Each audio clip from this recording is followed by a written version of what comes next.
Hi, my name is Holly Lavoie, and I am the Program Coordinator for South Carolina INBRE.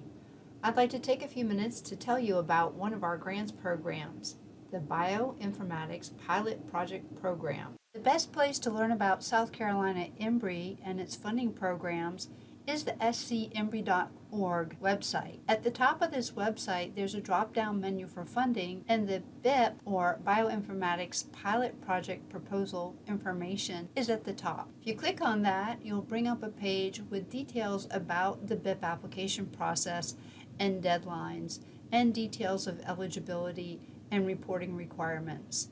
This is also the site where you will submit your letter of intent if you intend to submit an application, and also the site where you will submit your application. The Bioinformatics Pilot Project is a small grants program for faculty. It's a one-year project that will be active between September 1st, 2024 and August 31st, 2025. The important dates for you to remember are the letter of intent deadline, March the 4th, 2024 by 5 p.m. So if you even think that you might want to submit a proposal, please make sure you fill out that letter of intent. It's very quick and short, but we need to know that a proposal might be coming from you. The deadline for submission of the proposal is going to be Friday, April the 5th, 2024 through the South Carolina INBRE website.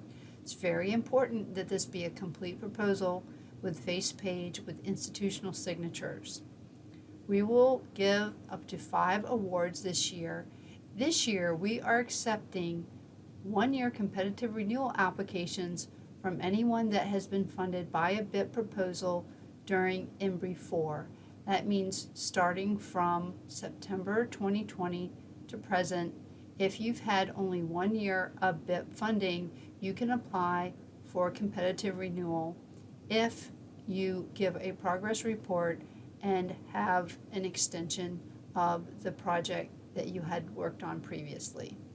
So who's eligible? Faculty members that are at any of our South Carolina INBRE network schools, affiliated members of the South Carolina Clinical and Translational Research Institute, and other faculty at primarily undergraduate institutions across the state are eligible to apply. Applications are open to faculty at any rank, whether they are tenure track or non-tenure track. What type of research is funded by the BIPP program? Well, first of all, keep in mind that National Institutes of Health and NIGMS fund research that's related to human health. So the research has to be biomedical in nature. For a bioinformatics project, which is the topic of the BIPP proposals, the project really needs to be looking at big data. Bioinformatics involves the acquisition and computational analysis of genomic, transcriptomic, proteomic, and or big health data. So our program focuses on biomedical sciences in the areas of biochemistry, cell and molecular biology, bioinformatics in a broad sense, especially as it applies to methodology, biomedical engineering and regenerative medicine, and neuroscience. And the BIPP program also provides opportunities for students to gain research experience.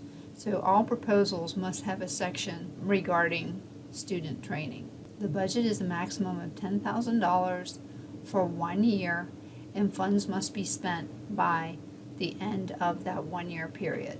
The BIPP proposal is a relatively short proposal with 1 page of specific aims and up to 5 pages of a research plan, which needs to include the significance, innovation, and approach.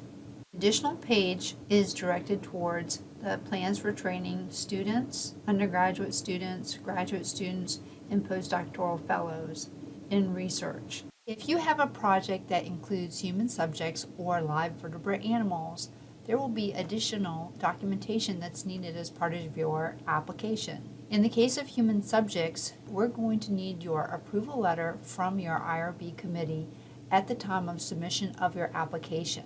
If you don't have this, we cannot review your application. Human subjects protocol must have been reviewed by your institutional review board and been approved or been ruled exempt and have a letter stating that. In addition, there are human subjects forms on the South Carolina INBRE website that need to be filled out as well. If your project involves vertebrate animals and you don't already have an approved protocol that's been reviewed by your IACUC committee, please submit your animal protocol while you're working on your application. Hopefully it will receive approval by your IACUC committee by the time your application would be recommended for funding. Once your animal protocol is approved, you will need to provide INBRE with a copy of the IACUC approval letter so that it can be sent to NIH. Be sure to fill out all the sections required for analyzing vertebrate animals. You may wonder what happens with your application.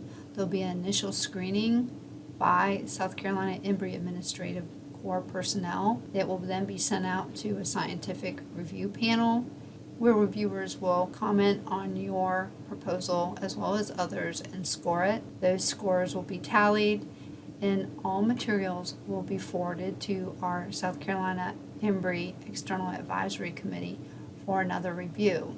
They will then make recommendations to the Administrative Corps on who should be funded. Applicants will be notified by our Program Director, Dr. Edie Goldsmith, as to whether or not you have been recommended for funding after all this review process is finished. Final approval of your proposal, if it is recommended for funding, will be at the level of NIH and NIGMS, and they need to approve the project before any funds can be released to your college or university. So who should you contact with questions? For general questions about the application, please contact our program manager, John Clarkson, at this email address. If you have any questions about whether your project topic is appropriate for submission, whether it falls under the category of biomedical science and whether it includes bioinformatics, please contact me for feedback before application.